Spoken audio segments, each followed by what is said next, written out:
I think one consideration here, probably for both teams, maybe a little bit more for the West Indies, looking at where the result is the run rate. I think you want to make sure that if you're within the West Indies camp, that you don't allow South Africa to get too quickly to that score. And from South Africa's point of view, they want to make sure that they get there as quickly as can and push that run rate up. Yeah, it's so interestingly poised within this group, because if India are to win tonight, net run rate won't matter. It'll almost be like a quarter-final between the West Indies and India, but it can still come into play. It's 117 for 1. Yeah, that's why it's so important for West Indies to push for a win here. It doesn't matter by how many deliveries they get beaten, especially if India goes on to win tonight, which in all likelihood they will. And these are the fixtures and results from a West Indian perspective. They have that final match in the Super 8 in Eden Gardens. They've played a couple matches there already against India. But if they don't win tonight, that's a straight shootout. India to come at Eden Gardens in Calcutta. Big game it is for West Indies to come, but for now, this is where they are concentrating. 117 is on the board for South Africa. Partnership is already worth 22 from 18.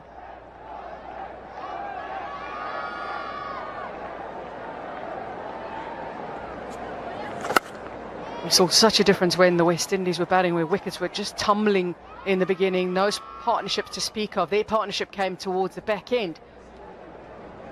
And that was an important partnership, of course. But so difficult to recover from the damage that was already done. And the West Indies were 83 for 7.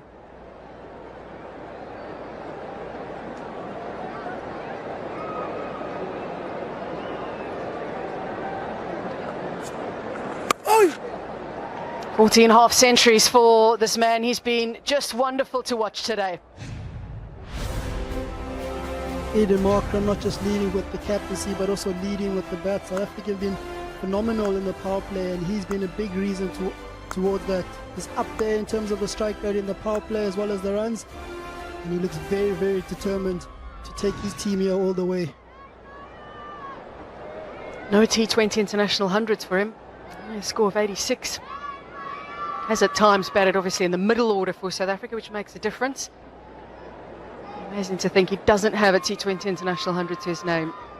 Now just slight changes in the field here. As we see Chase just moving fielder on the offside a bit finer on the boundary. But he bowls at leg side and allows Reckleton to free his arms and easily clear the rope. Yeah, that is a sensational shot, a good pickup. Again, the length wasn't too bad. But such is the nature of the surface, you can trust the bounce, you can trust the ball coming onto the bat, hitting to the shorter side, and once he gets it anywhere close to the middle, it sails away.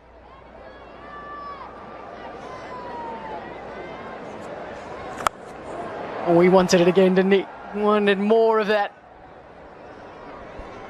That's the extra dynamic that Ryan Rickleton has added to this batting lineup, where in this period he's been really dominant, he's been really ruthless, and he's found a way to keep that momentum going for the batting teams. He's really looked to put the guys under pressure. He's just allowed that momentum to keep growing and growing. Down it goes. Hit that hard. Hard, straight back towards the bowler.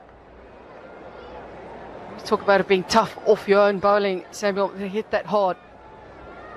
Almost a matrix-like movement from Ruston Chase.